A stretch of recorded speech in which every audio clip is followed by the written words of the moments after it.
I am Joshua, 39 years old, and on a hot Sunday in July, my mother looked me in the eye and told me I wasn't her son. But that wasn't the worst part. The worst part was what she did to my 9-year-old boy. Before I tell you about the moment my family shattered into a million pieces and the secret that changed my entire existence, tell me where you are watching from in the comments. I need to know there are still sane people out there. To understand why a grandmother would destroy a child's birthday party, you have to understand the morning it happened. It started with the smell of melted butter and vanilla. It was the kind of smell that's supposed to make a house feel like a home, like safety. My wife, Sarah, had been up since 4 a.m. I walked into the kitchen, rubbing the sleep from my eyes, and there she was. She had flour on her nose and a determination in her eyes that I loved more than anything. On the counter sat a masterpiece. It was a 3-tier cake, shaped like a racetrack, complete with black fondant asphalt and little yellow lane markers. Sarah is a freelance baker, but this wasn't for a client. This was for Isaac, our son. Today was his 9th birthday. You're staring, Sarah said, not looking up as she carefully placed a red fondant race car on the top tier. I'm admiring, I corrected her, pouring a cup of coffee. He's going to flip, Sarah. It looks professional. Better than professional. She smiled, but it didn't reach her eyes. There was a tightness in her shoulders. We both knew why. We both knew who was coming today. Or rather, who I had foolishly invited. I walked over to the window. The sun was already beating down on the Arizona pavement. In the backyard, I saw Isaac. He was sitting on the patio steps, holding a piece of sandpaper and a small block of wood. He was sanding it with a focus that reminded me so much of myself at that age. I run a garage. I fix cars. I've built a good life with my own 2 hands, repairing what other people break. Isaac loves being in the shop with me. He loves the smell of oil and sawdust. For the last week, he had been working on a secret project for his birthday. I slid the patio door open and stepped out. The heat hit me instantly. Hey, birthday boy, I said. Isaac looked up. His eyes were bright, filled with that innocent, terrifying hope that only children have. He held up the wood. It was a picture frame. He had made it himself from scrap mahogany I had left over from a dashboard restoration. It wasn't perfect. One corner was a little crooked, but he had sanded it until it was as smooth as glass. Dad, he whispered, like he was sharing state secrets. Do you think Grandma Eleanor will like it? My heart squeezed in my chest. Felt like a physical blow. It's beautiful, buddy, I said, crouching down. Why wouldn't she like it? Because she didn't like the drawing last year, Isaac said matter-of-factly. He wasn't complaining, he was just stating data. She said it was messy, but this isn't messy. I sanded it for 3 hours. It's smooth. I looked at my son's hands, covered in fine dust. He was trying to earn her love. He was working for it, sweating for it, just like I had done for 39 years. She's going to love it. I lied. I had to lie. What was I supposed to say? No, son. She won't like it because she looks at us and sees something broken? I went back inside, and Sarah was waiting for me. She wiped her hands on her apron and gave me that look. The one that says, "Are you sure about this?" "Josh," she said quietly, "are you sure you want them here?" You know how she gets. The anxiety is already eating you alive. I can see it in your jaw. I poured more coffee. Black, bitter. She's getting old, Sarah. Dad says she's been reflective lately. Maybe this year will be different. It's his 9th birthday. I don't want him to grow up without grandparents. He has grandparents, Sarah said sharply. He has my parents. He has people who love him. It's my mom, I said, the defense automatic, ingrained in me since childhood. She promised Dad she'd behave. Dad said she bought a gift. Sarah sighed. She walked over and fixed my collar, her touch gentle. I love you, Joshua, but I'm telling you right now, if she hurts him, If she makes him feel small. She won't, I said. I won't let her. I wanted to believe it. God, I wanted to believe it. I wanted to believe that the woman who raised me could look at her grandson and feel a spark of warmth. I wanted to believe that the coldness I had grown up with was just a personality quirk, not a verdict on my existence. But as the clock ticked closer to 2 p.m., a heavy dread settled in my stomach. Felt like I had swallowed a stone. I busied myself setting up the folding chairs in the yard. I checked the cooler. I checked the grill. I did everything to avoid the truth gnawing at me. Invitation. That's a funny word. I had practically begged them to come. I had called 3 times. I had coordinated with my father, Robert. I had promised my brother, Caleb, that there would be top-shelf whiskey if he just showed up. I was 39 years old, a business owner, a father, a husband. And yet, I was still that little boy waiting by the window, hoping Mom would come home and actually be happy to see me. At 1:45 p.m., I saw Isaac running around the yard, placing the handmade wooden frame on the gift table, right at the front. He wanted it to be the first thing she saw. He ran back to me, beaming. "I'm ready, Dad," he said. "I'm really ready." I ruffled his hair. "You look sharp, kid." Inside, the house was perfect. The cake was perfect. My family was perfect. We were happy. We didn't need them. I knew that intellectually. But emotionally, I was starving for a crumb of approval. My phone buzzed in my pocket. A text from my brother, Caleb. "We are coming. Mom is in a mood. The traffic on the I-10 was bad. Good luck, brother." Good luck, I muttered to myself. I wasn't going to need luck. I needed a miracle. I didn't know it then, but I was setting the stage for the worst day of my life. I was inviting the wolf into the sheep pen, and I was opening the gate wide. I looked at Sarah, who was lighting the candles on the cake just to test the spacing. She looked up and smiled, but I saw her hand trembling slightly. She knew. A mother's intuition is a terrifying thing. She knew something was coming. I just prayed it wouldn't be a disaster. I prayed for a normal, boring birthday party. I should have prayed harder. At 2:15 p.m., the atmosphere in the backyard shifted. The air grew heavy, static. I was fiddling with the Bluetooth speaker, pretending to adjust the volume, but my eyes were glued to the driveway. Then I saw it. It wasn't just a car. It was a statement. A black Rolls-Royce Phantom glided down our modest suburban street like a shark swimming through a pond of minnows. It looked ridiculous parked next to my neighbor's Honda Civics and my own Ford F-150. My mother, Eleanor, didn't travel. She arrived. The car stopped. The engine cut, but no one got out. 10 minutes passed. The windows were tinted so dark I couldn't see inside. But I knew what was happening. I'd lived it 1,000 times. She was composing herself. She was putting on the mask.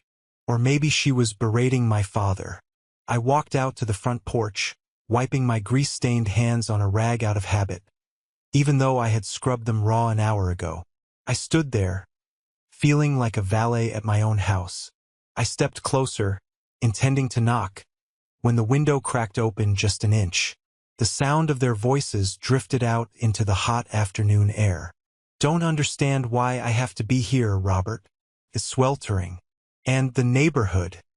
That was my mother. Her voice was ice, sharp and clear. "Eleanor, please." My dad's voice sounded tired, worn down. "It's a few hours. Dominic is our son. Isaac is our grandson. You promised." "I promised I would attend," she snapped. "I didn't promise to enjoy this charade. How many years, Robert? How many years do I have to pretend?" "Pretend?" I froze. My hand hovered over the door handle. "Pretend what? That she loved me? That we were a family?" "Quiet," Dad hissed. "He's coming." The door opened. My father, Robert, stepped out first. He looked older than I remembered. His suit was expensive Italian silk, but it hung loosely on his frame. He looked at me, and for a second, I saw panic in his eyes. "Joshua," he said, too loudly. He rushed over and grabbed my hand, shaking it vigorously. Happy day for the boy, yes?" Then she stepped out. Eleanor, my mother. She was 65 but looked 50. Not a hair out of place. Her dress probably cost more than my first set of tools. She wore sunglasses big enough to hide half her face. She looked at my house, at the peeling paint on the fence I hadn't gotten around to fixing, and her lip curled. Just a millimeter. But I saw it. "Hello, Mother," I said. I leaned in to hug her. She stiffened. She turned her cheek so my lips brushed the air next to her ear. "Joshua," she said, "you look tired. Is business slow?" "Business is great, actually," I said, pulling back. "We're expanding the garage next month." She hummed.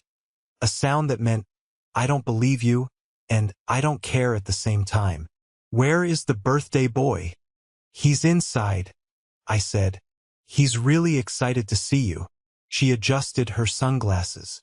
"Let's get this over with. The heat is ruining my makeup."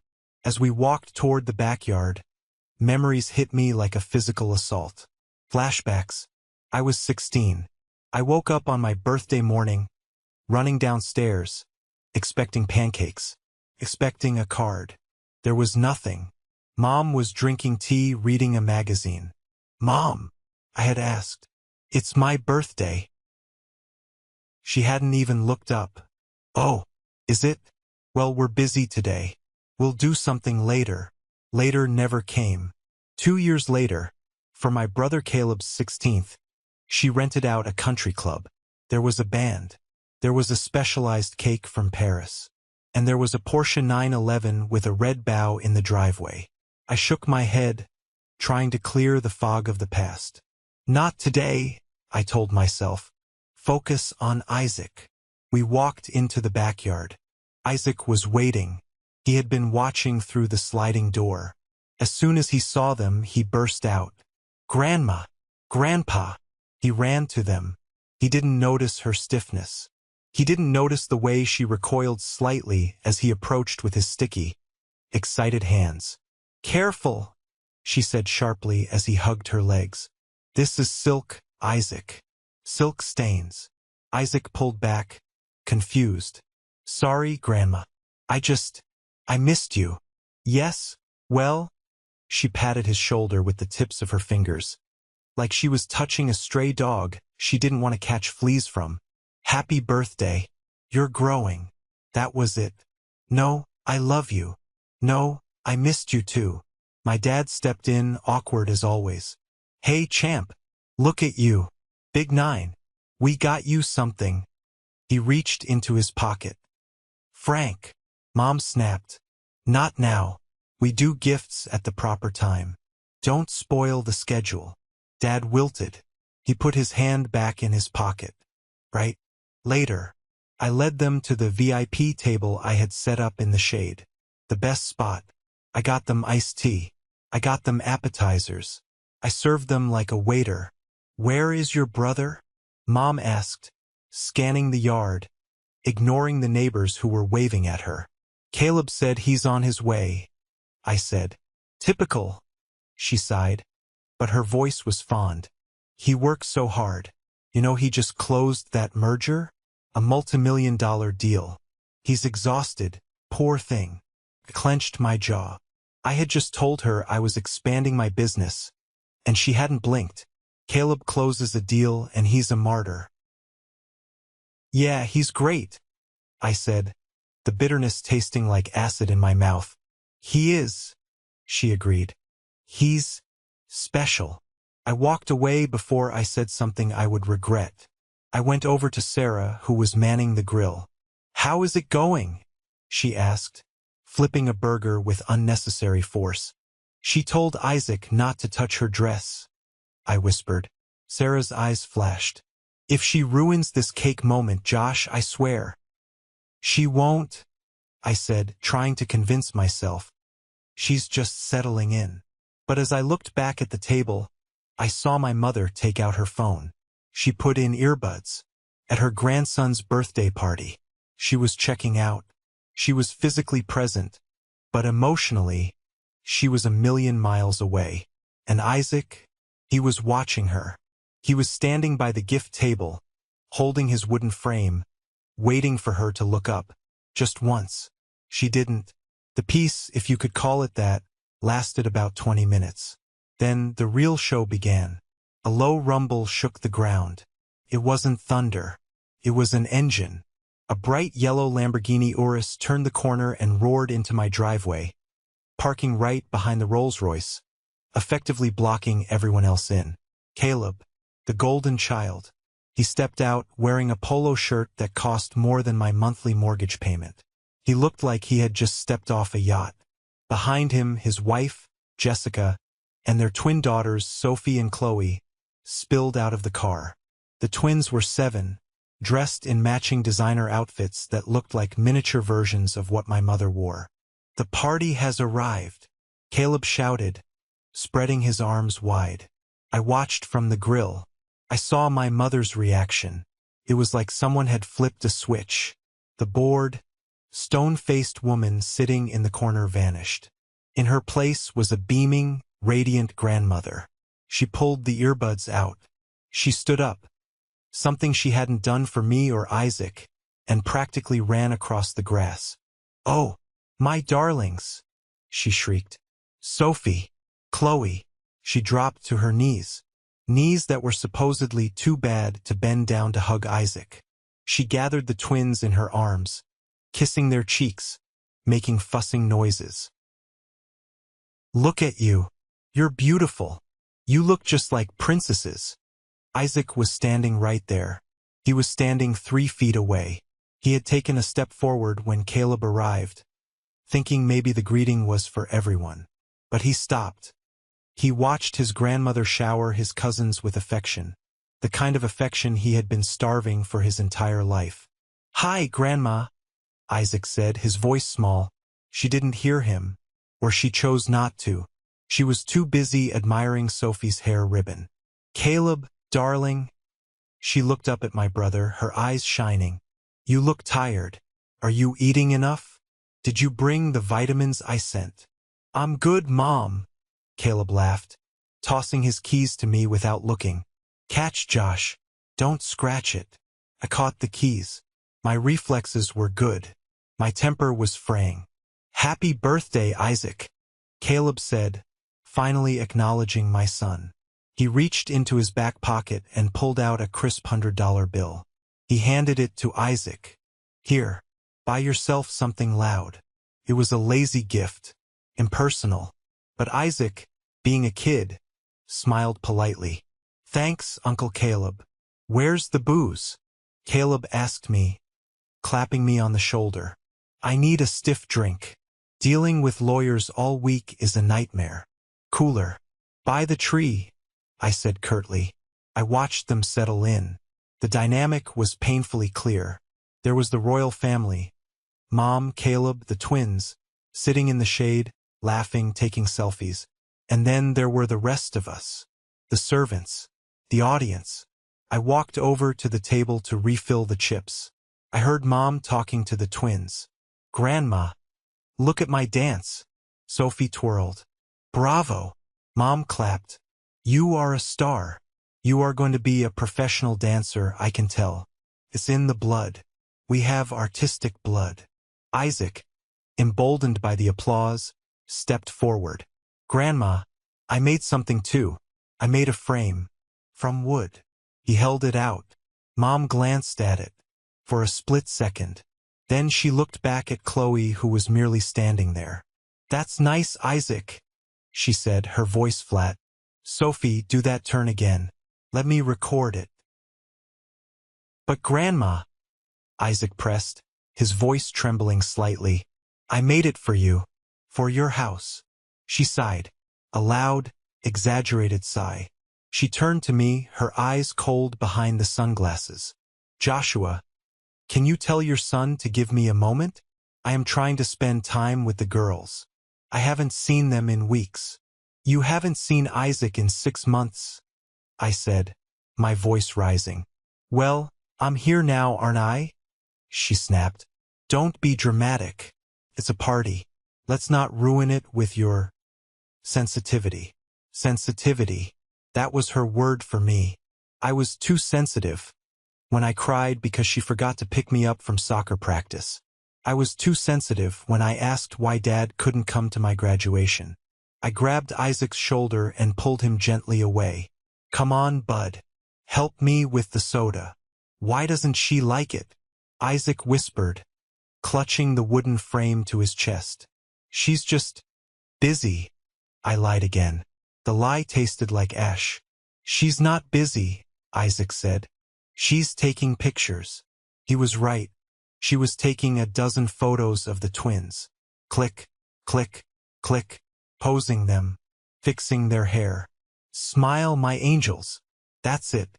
Show the world how beautiful you are. Then Isaac did something brave, or foolish. He walked right into the frame of her camera. Grandma, take one with me, he said, forcing a smile. It's my birthday.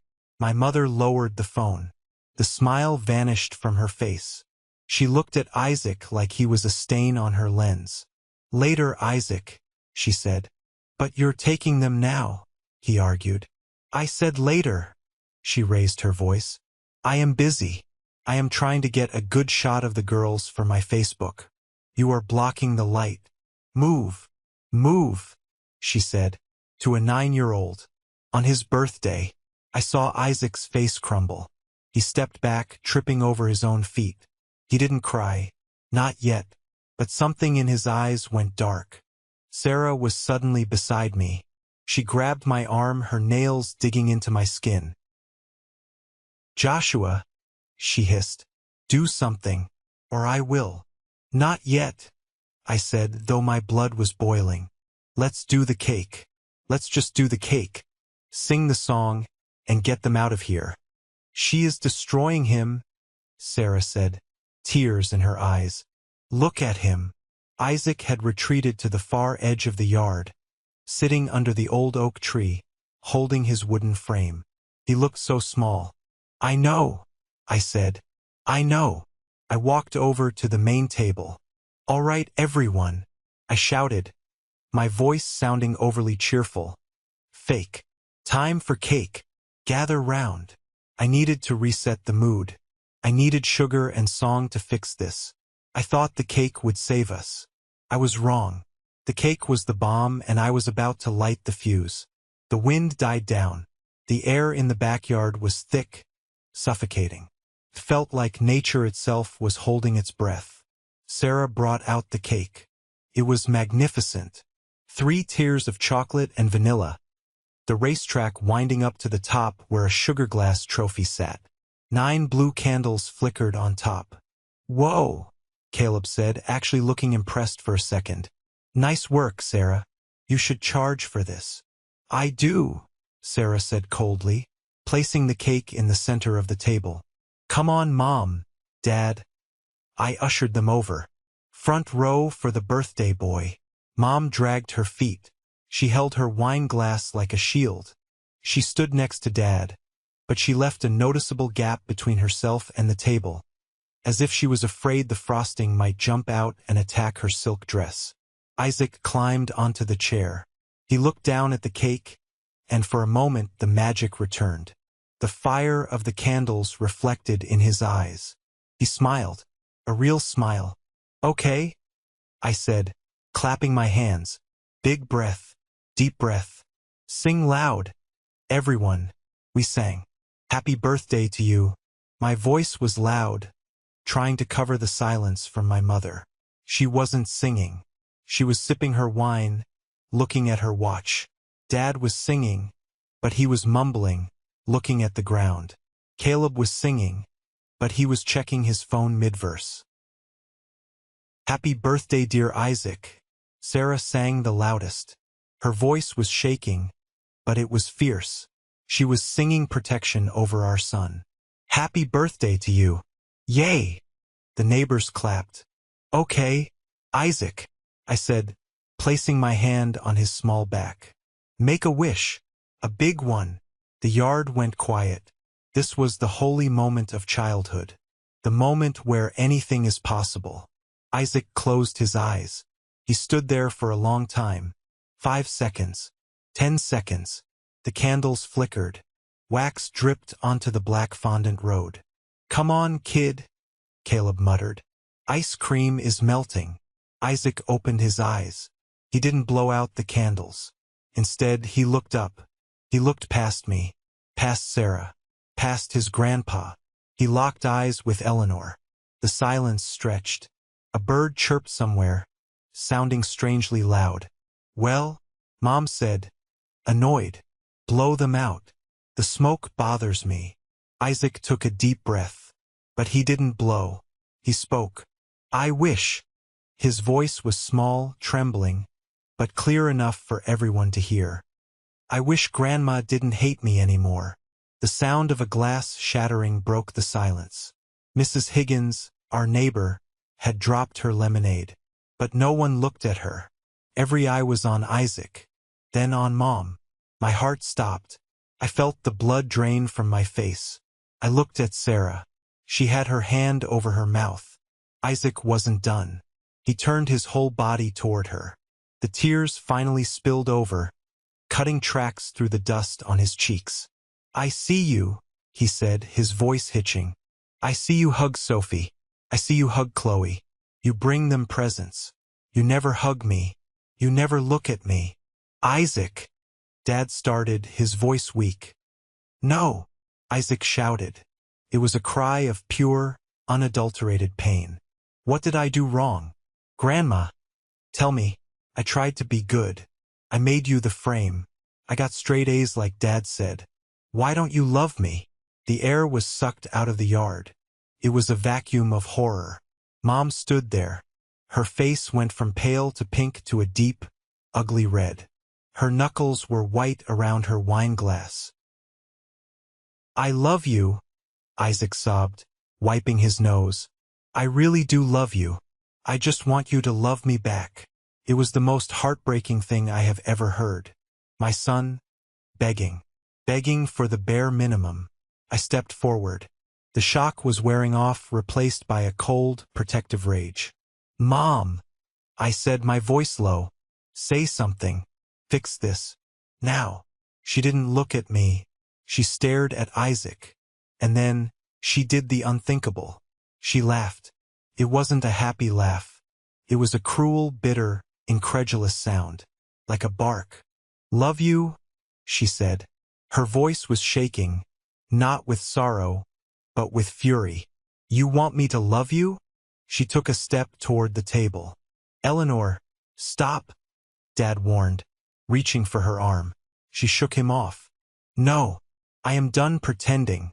I am done with this charade." She looked at Isaac with a look of pure disgust. "You ask what you know about me? You know nothing. You look at me with those eyes. Those begging eyes." "Mom," I yelled. "That is enough." "It is not enough," she screamed, losing all composure. The mask was gone. The elegant society woman was gone. There was only a monster left. "Don't make me claim. That thing is my grandson. That thing." I stepped in front of Isaac, shielding him. "He is your flesh and blood." "No, he is not." The scream tore through the afternoon. And then she lunged. She didn't lunge at me. She lunged at the table. Her hands, manicured and jeweled, grabbed the bottom tier of the cake. "Mom, no!" Caleb shouted, dropping his drink. But it was too late. With a strength I didn't know she possessed, fueled by 40 years of hatred, she lifted the cake.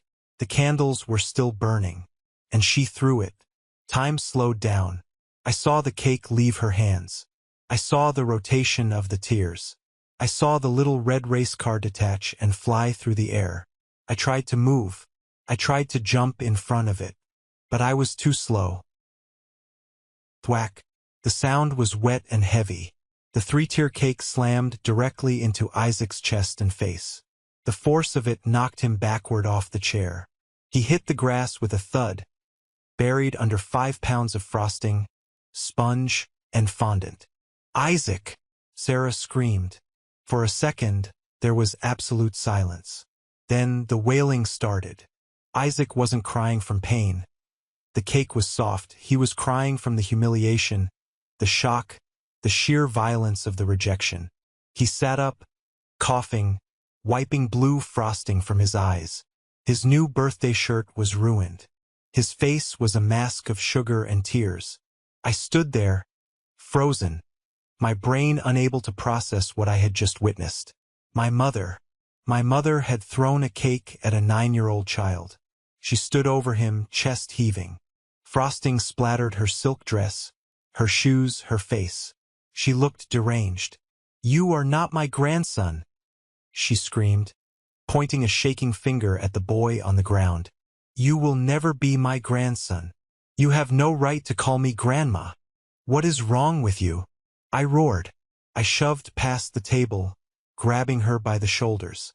I wanted to shake her. I wanted to hurt her. "He is a child. Are you insane? Get off me!" she shrieked, clawing at my face. "I hate him. I hate looking at him. Every time I see him, I see her." "Her?" I froze. "Who is her?" My dad, Robert, suddenly collapsed onto a chair. He put his head in his hands and started to sob. Great, heaving sobs that shook his entire body. "Eleanor, please," Dad moaned. "Don't." "I will." She turned on him. "I have carried this for 39 years, Robert. 39 years of raising her son, acting like he is mine. I can't do it anymore. Not when this little replica of her is staring at me." She pointed at Isaac. Then she pointed at me. "You want to know why I don't love you, Joshua?" she hissed, her face inches from mine. "You want to know why you were never good enough? Why I forgot your birthdays? Why I couldn't stand to touch you?" "Why?" I whispered. My knees felt weak. "Because you aren't mine." She spat the words out. "You are not my son." The world tilted on its axis. The backyard spun. "What? Tell him, Robert," she screamed at my father. "Tell him about your little whore. Tell him about Isabella." Isabella. The name hung in the air like smoke. I turned to my father. He looked gray, defeated. He looked up at me, tears streaming down his face. "Dad," I asked, my voice breaking, "what is she talking about?" Dad took a shaky breath. He looked at Caleb, who was standing there with his mouth open, looking from Mom to Dad. Dad started, then choked. "Joshua, before I married Eleanor, there was a woman." "A woman," I repeated. "Isabella," Dad whispered. She worked at a lounge on 4th Street. She was a singer, beautiful, kind, but she was poor. She wasn't appropriate for the family." "You cheated on Mom?" Caleb asked. "No." Dad shook his head. "I met Eleanor after, but I was still seeing Isabella. I loved her. God help me, I loved her." He looked at me. "She got pregnant. With you." I felt like I had been punched in the gut. "So, she's my mother?" "She died," Dad sobbed. "She died in childbirth. Complications. She had no family, no money. Her sister couldn't take you." He gestured to Eleanor. "My parents, they found out. They threatened to disown me if I brought a bastard child home. They said it would ruin the family name. So, Eleanor, she agreed." I looked at Eleanor. She was trembling, her eyes full of venom. "I agreed to save the family reputation," she yelled. "I agreed to pretend you were mine, to raise you, to feed you. But I never agreed to love you. How could I? Every day looking at your face. You look just like her. Those eyes, that weak chin." She turned to Isaac, who was shivering in Sarah's arms. "And him," she sneered. "He is the spitting image of her. It makes me sick. It makes me want to vomit. I have spent 40 years looking at the evidence of my husband's betrayal, living in my house, eating my food, calling me Mom." She laughed again, that horrible, broken sound. So no, Isaac, I don't hate you because you're bad. I hate you because you are dirt. You are bad blood. And blood never changes. Silence. Absolute, terrifying silence. I looked at my hands. The hands I thought were hers. I looked at my son. I wasn't her son. For 39 years, I had tried to please a woman who saw me as a curse. I had chased her love, not knowing it was impossible to catch. And then, a strange feeling washed over me. It wasn't anger. It wasn't sadness. It was relief. I wasn't defective. I wasn't unlovable. I was just not hers. But then I looked at Isaac. He was covered in cake, crying quietly. He had heard every word. He had heard that he was dirt. The relief vanished, replaced by a cold, hard resolve. I wasn't her son. Good. Because that meant I didn't have to respect her anymore. Get out, I said. Eleanor blinked. Excuse me? I said. Get out. I screamed, my voice cracking with the force of it. Get off my property. Get away from my son. This is my husband's house, she started. This is my house. I stepped forward, looming over her. I bought it. I fixed it. I pay for it. You have no power here. You are nothing to me. I turned to Dad. And you coward. Dad flinched. You let me think I was unlovable, I said, tears finally falling. You let me think I was the problem. For 40 years. You watched her treat me like garbage. And you said nothing. You protected your reputation over your own son. Joshua, Dad reached out. Don't touch me, I recoiled. We're leaving, Caleb said, suddenly stepping in. He looked shaken, but his instinct to protect the status quo kicked in. Come on, Mom. Let's go. I'm not finished, Eleanor ranted. I want that cake off my dress. You want. The voice came from behind me. It was sharp, deadly. It was Sarah. Sarah stepped forward. She handed Isaac to Mrs. Higgins, who was crying openly now. My wife looked like a warrior. Her hands were covered in frosting from holding Isaac, but she held her phone like a weapon. You want, Sarah repeated, walking up to Eleanor. She got right in her face. Sarah is 5'4", but in that moment, she looked 10 feet tall. I have been recording, Sarah said, her voice deadly calm. Since the moment you sat down. Eleanor's face paled. That's illegal. Actually, in Arizona, it's a one-party consent state, Sarah said, her voice crisp. And I consented to recording in my own home. She tapped the screen. I have you on video. Verbal abuse, emotional abuse, and just now, physical assault on a minor. She held the phone up so Eleanor could see the thumbnail. The video of the cake flying. Imagine, Sarah said, tilting her head. Imagine if this video found its way to the children's charity board you chair. Or the country club committee. Or everywhere. Eleanor took a step back. She hit the edge of the table. For the first time, I saw fear in her eyes. Real fear. Not of losing me, but of losing her precious reputation. You wouldn't, Caleb said, stepping forward. Sarah, be reasonable. It's a family dispute. Family? Sarah spun on him. You stood there and laughed, Caleb. I saw you. You gave Isaac $100 to shut him up and then watched your mother tear him apart.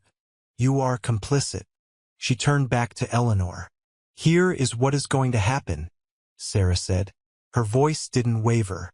You are going to leave. Right now. You are never going to come back. If I see your car on the street, if I see you near Isaac's school, if you even send him a birthday card, I will post this video. I will send it to the news. I will sue you for everything you are worth. I can sue you for defamation. Eleanor stammered, but her voice was thin. Truth isn't defamation, Eleanor, I said, stepping up beside my wife. And we have about 20 witnesses. I gestured to the stunned party guests, the neighbors, Isaac's friends, their parents. Everyone was staring at Eleanor with open hostility. "Go," I said. "Take your clean blood and get out." Eleanor looked around. She saw the judgment. She saw the ruin of her image. She straightened her dress, wiping a glob of frosting from her shoulder with a trembling hand. "Fine," she hissed. "I never wanted to be here anyway." She turned and marched toward the gate, head held high, trying to salvage some dignity. But she slipped on a piece of cake on the grass. She stumbled, nearly falling. No one moved to help her. She regained her balance and practically ran to the Rolls-Royce. Dad stood there for a moment longer. He looked at me, his eyes pleading. "Son, I'm not your son," I said.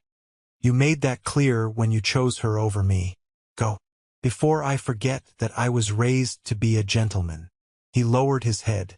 He turned and followed her, a broken man trailing behind a tyrant. Caleb looked at me.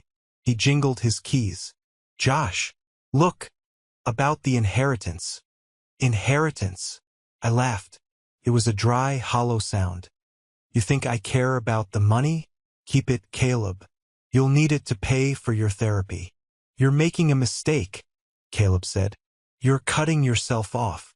"No," I said, looking at Isaac, who was being cleaned up by the neighbors. "I'm cutting out the cancer." Caleb shook his head, got into his Lamborghini, and roared away. The Rolls-Royce followed. The silence that followed was heavy. The party was ruined. The cake was destroyed. But as I looked at the tire marks on my driveway, I realized something. The heavy weight in my chest, the one I had carried since I was 16, was gone. The worst had happened, and we were still standing. I turned back to the yard. Sarah was holding Isaac again. I walked over and knelt down in the frosting-covered grass. "Dad," Isaac asked, his voice raspy, "am I bad blood?" My heart shattered all over again. "No." I pulled him into me, hugging him so tight I was afraid I'd crack his ribs. "No, Isaac. You are the best blood. You are made of love. You hear me? You are made of love." "But Grandma said." "She's not your grandma," I said firmly. "She's just a woman we used to know." I looked at Sarah. She nodded. We were a team. We were broken, messy, covered in cake, but we were free. The sun went down on the worst day of my life, leaving long, distorted shadows across the backyard. The guests were gone. The driveway was empty of luxury cars, leaving only the oil stains from my truck and the phantom tire marks of a Lamborghini that had peeled out in a hurry. The silence that followed wasn't peaceful. It was heavy. It was the kind of silence that rings in your ears after a bomb goes off. Sarah and I spent the next hour cleaning up the wreckage. Felt like a crime scene. I grabbed the hose to wash the blue frosting off the patio stones. As the water hit the sugar, it dissolved into a sticky, dark puddle that ran into the grass. I scrubbed harder than I needed to. I wanted to scrub the memory of my mother, no Eleanor, out of the concrete. I wanted to wash away the sound of her voice screaming that my son was dirt. Isaac was inside, showered and changed. He was sitting on the couch, staring at the blank television screen. He hadn't said a word since I told him he was made of love. I walked into the living room, wiping my hands on a towel. The adrenaline was fading, replaced by a bone-deep exhaustion. I sat down next to my son. He looked so small. The bruise on his forehead where the fondant race car had hit him was turning a dark, angry purple. "Buddy," I said softly. Isaac didn't look at me. He was twisting the hem of his t-shirt. "Dad." "Yeah. Is it true?" he asked. His voice was barely a whisper. Did my real grandma die?" I looked at Sarah. She was standing in the doorway, her eyes red from crying, holding a mug of hot chocolate she'd made for him. She nodded at me. "Tell him." "Yes," I said, my throat tight. "My mom, your real grandmother. She died when I was born." Was she nice? Isaac asked. I think she was wonderful, I said, though I knew nothing about her. I think she loved us very much. Isaac nodded slowly. He took the hot chocolate from Sarah. I'm glad, he said. I'm glad the lady in the fancy car isn't my real grandma, because she was mean. Real grandmas aren't mean. That sentence broke me. It was so simple, so true. The next 2 weeks were a blur. I went to the shop every day, throwing myself into work. I fixed transmissions, replaced alternators, and hammered out dents with a ferocity that scared my employees. Every time I hit a piece of metal, I imagined I was smashing the 40 years of lies I had lived. I didn't hear from them. No calls from Eleanor. No texts from Caleb. It was as if I had ceased to exist the moment I kicked them off my property. And honestly, it was peaceful. The anxiety that usually plagued me, the constant need to check my phone to see if I had disappointed them, was gone. But the questions remained. Who was Isabella? Who was I? On a Tuesday evening, 14 days after the birthday disaster, a taxi pulled up to my house. I was in the garage working on Isaac's bike. I saw the cab through the window. My stomach tightened. Was it her? Was she coming back to sue us? But the door opened, and an old man stepped out. He was wearing a wrinkled button-down shirt and slacks that looked too big for him. He carried a small, battered wooden box in his hands. It was Robert, my father. I walked out to the driveway holding a wrench. I didn't raise it, but I didn't put it down either. I stood my ground. Joshua, he said. His voice was raspy. He looked like he had aged 10 years in 2 weeks. His eyes were sunken, rimmed with red. Robert, I said. Couldn't call him Dad. Not yet. Can I come in? He asked. I don't want to stay. I have something for you. We don't want you here. Sarah's voice came from the porch. She was standing there, arms crossed, looking like a sentinel. I know, Robert said, bowing his head. I deserve that. I deserve worse. But please, this isn't from me. It's from Isabella. The name hung in the humid air. I looked at the box in his hands. It was old, polished mahogany, scratched and worn. 5 minutes, I said. And then you leave. We sat at the kitchen table. The same table where we had eaten birthday cake leftovers for a week. Robert placed the box in the center. He kept his hands on it for a moment, his fingers trembling. I moved out, he said quietly. I blinked. What? I left the house, Robert said, looking at his hands. After the party, after what she did, I couldn't look at her. I couldn't sleep in that bed. I moved into a small apartment downtown. You left Eleanor? I asked, skeptical. After 40 years of doing whatever she told you? I should have done it 40 years ago, he whispered. I was a coward, Joshua. I was weak. My parents, they controlled the money, the business. They told me if I married Isabella, I would lose everything. I was 25. I was scared of being poor. So I let them dictate my life. He pushed the box toward me. I kept this, he said. Eleanor burned everything else. She burned Isabella's clothes, her photos. But I hid this in a safety deposit box she didn't know about. I reached out. My hand shook as I touched the smooth wood. Open it, Robert said. I lifted the lid. The smell of lavender and old paper drifted out. Inside there were 3 things. A silver ring with a small blue sapphire, a stack of Polaroid photos, and a letter, sealed in a yellowed envelope. I picked up the photos first. My breath caught in my throat. The woman in the picture was beautiful. She had dark, curly hair and a smile that lit up the room. She was wearing a simple sundress, standing in front of a microphone in a smoky lounge. But it was her eyes. They were my eyes. They were Isaac's eyes. She was a jazz singer, Robert said softly. She had a voice like velvet.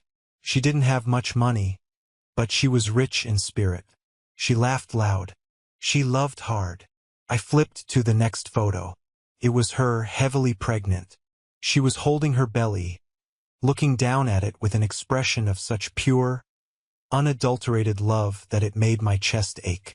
"She loved you before you were even born," Robert said, tears sliding down his cheeks. "She used to sing to you. She called you her little note." I picked up the ring. It was simple, cheap silver, not like the diamonds Eleanor wore. "I gave her that," Robert said. "It was all I could afford with my own money. We were unofficially engaged." Then I reached for the letter. It was addressed to my son.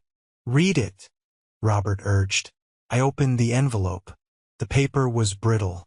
The handwriting was looping and artistic. "My dearest son, if you are reading this, it means I am not there to hold you. The doctors say things might get complicated, and my heart has been weak. But I need you to know something, my sweet boy. You were not a mistake. You were not an accident. You were the best thing that ever happened to me. I have fought for you, prayed for you, and sung to you every night. The world can be cold. People can be cruel. They might judge you for where you come from or who your parents are. But listen to your mother. You are made of stardust and music. You are worthy of love just because you exist. Be kind, be brave, and know that even if I am not there, I am in the wind, in the rain, and in the beat of your heart. I love you, forever and always. Mom." I put the letter down. Couldn't see. The tears were coming too fast, hot and blinding. For 39 years, I had thought I was a burden, a mistake, bad blood. And here, in faded ink, was the truth. I was wanted. I was loved. I felt a hand on my shoulder. It was Sarah. She was crying too. "She sounded amazing," Sarah whispered. I looked up at Robert. He was weeping openly now. "I'm sorry," he choked out. "I am so sorry, Joshua. I let Eleanor poison you. I let her make you feel small because I was too afraid to stand up to her. I failed Isabella. And I failed you." He reached into his pocket and pulled out a bank book. "Isabella didn't have much," he said. "But she had a small life insurance policy. And she saved tips. When she died, I took that money. Eleanor wanted me to spend it, to forget it. But I put it in a trust. I invested it. I never touched a cent. I couldn't." He slid the book across the table. "It's not millions," he said. "It's not what Caleb will get. But it's yours. It's hers. It's grown over 40 years. It's about $200,000. I looked at the number. It was enough to pay off the mortgage. Enough to send Isaac to college. Enough to expand the garage. But it wasn't the money that mattered. It was the fact that my mother, the fallen woman, the whore Eleanor despised, had left me a legacy. "I don't want your money, Robert," I said, my voice thick. "It's not my money," he insisted. "It's your mother's. Please, take it. Use it for Isaac. Don't let my mistakes rob him of his future too." I looked at the bank book. Then I looked at the letter. "Okay," I said. "For Isaac." Robert nodded, wiping his face with a handkerchief. "There is one more thing. Isabella had a sister, Evelyn." "She's alive?" I asked. "Yes, she lives in Tucson. Eleanor forbade me from contacting her. She threatened to ruin Evelyn's life if she tried to see you. But I called her yesterday. I told her the truth. She wants to see you." He wrote a number on a piece of paper. "Call her," he said. "She has been waiting for you for 40 years. Robert stood up. He looked at me, then at the door. He didn't ask for forgiveness. He knew he hadn't earned it yet. "I'll go," he said. "Happy late birthday to Isaac. Tell him his grandfather is trying to be a better man." He walked to the door. "Robert," I called out. He stopped, hand on the frame. "Thank you for the box," I said. "And don't be a stranger. If you really left her, if you're really trying, maybe we can get coffee. Sometime." It wasn't forgiveness. but it was an open door. He nodded, a ghost of a smile on his face. I would like that very much.